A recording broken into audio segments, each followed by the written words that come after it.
নমস্কার, আমি বন্দনা। আমার কিচেনে আপনাদের সবাইকে স্বাগত জানাই। আবারও এসে হাজির হয়েছি চানা মশলার একটি রেসিপি নিয়ে। চানা মশলা তৈরি করার জন্য এখানে আমি 300 গ্রাম কাবলি ছোলা নিয়েছি। ছোলা আমি পরিষ্কার করে ধুয়ে নেব। 3-4 বার জল পাল্টে পাল্টে পরিষ্কার করে ধুয়ে নিয়েছি।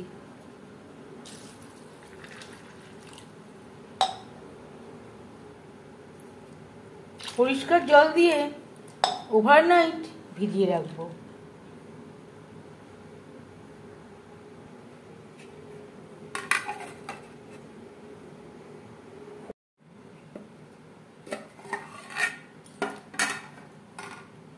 ওভারনাইট ভিজিয়ে রেখেছিলাম,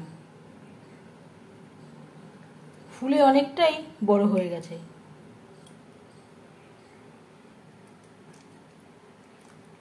আবারও ধুয়ে নিয়েছি। একটা প্রেসারে নিয়ে নেব আর দিয়ে দেব জল।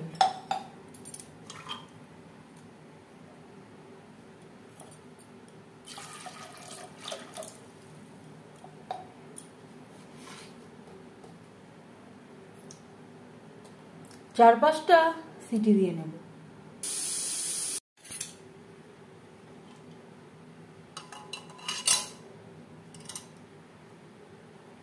চানা বেশ ভালো করে সুসিদ্ধ হয়ে গেছে।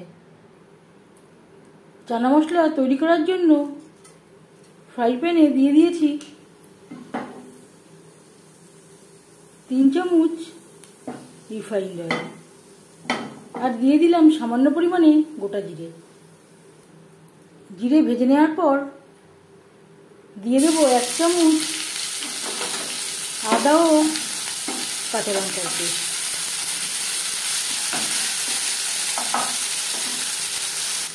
দু 3 মিনিট নাড়াচাড়া করে নেওয়ার পর দিয়ে দেবো 2টো টমেটো, 2টো পেঁয়াজ, 1টা রসুন,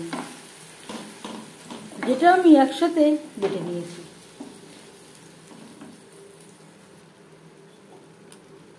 আর দিয়ে দেব মিক্সচারের জারটা ধুয়ে জল, যাতে পুরো বাটাটাই অ্যাড করতে পারি।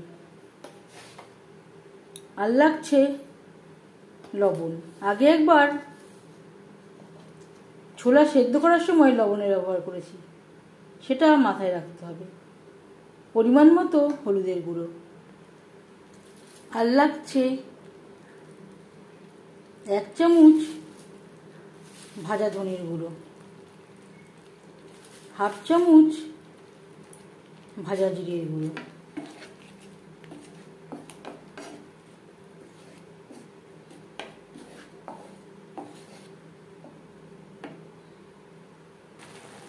3-4 মিনিট রান্না করে নেওয়ার পর দিয়ে দেব সেদ্ধ করে রাখা ছোলা।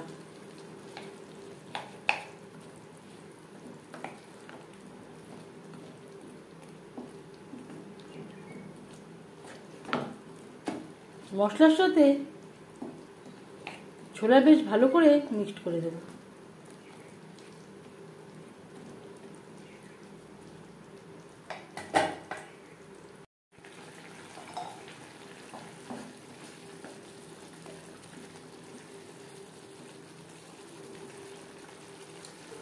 দু 3 মিনিট রান্না করে নেওয়ার পর গ্যাসের ফ্লেমটাকে লোতে রেখে 4-5 মিনিট রান্না করব।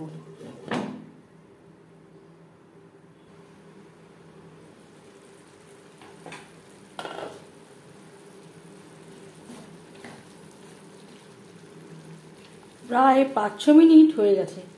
এর মাঝে আমি 1-2 বার নাড়াচাড়া করে দিয়েছি। এবার দিয়ে দেব চানা সেদ্ধ করা জল। এই জলটা আমি ফেলছি না।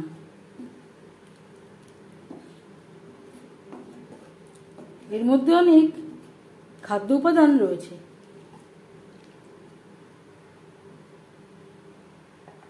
4-5 মিনিট রান্না করব। 4-5 মিনিট রান্না করে নেওয়ার পর এবার যাচ্ছি ফাইনাল স্টেপে দিয়ে দেব গরম মশলা পাউডার।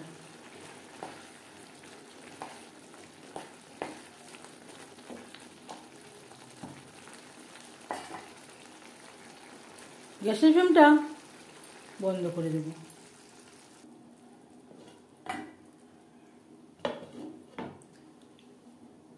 দশ মিনিট স্ট্যান্ডিং টাইমে রেখে দেব। চানা মশলার সাথে সার্ভ করার জন্য সাথে রয়েছে লুচি।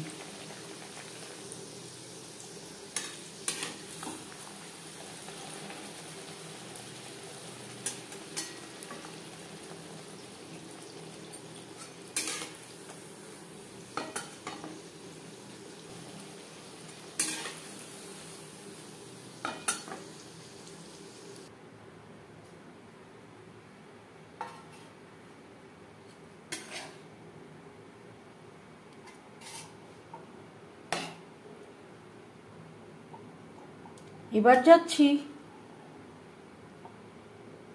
সার্ভ করার প্রসেসে।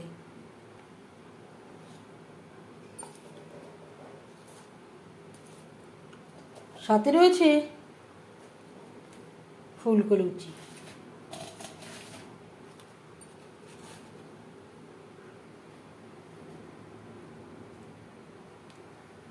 চানা মশলার রেসিপিটি কেমন লাগলো অবশ্যই জানাবেন কমেন্টের মাধ্যমে। যদি এই রেসিপিটি ভালো লেগে থাকে লাইক করবেন, শেয়ার করবেন, সাবস্ক্রাইব করবেন আমার চ্যানেলটিকে। বেল আইকনটা প্রেস করে দেবেন। যখন আমি নতুন ভিডিও আপলোড করব তার নোটিফিকেশান সবার আগে আপনার কাছে পৌঁছে যাবে। আপনারা সবাই অনেক অনেক ভালো থাকবেন। এই ভিডিওটি দেখার জন্য ধন্যবাদ।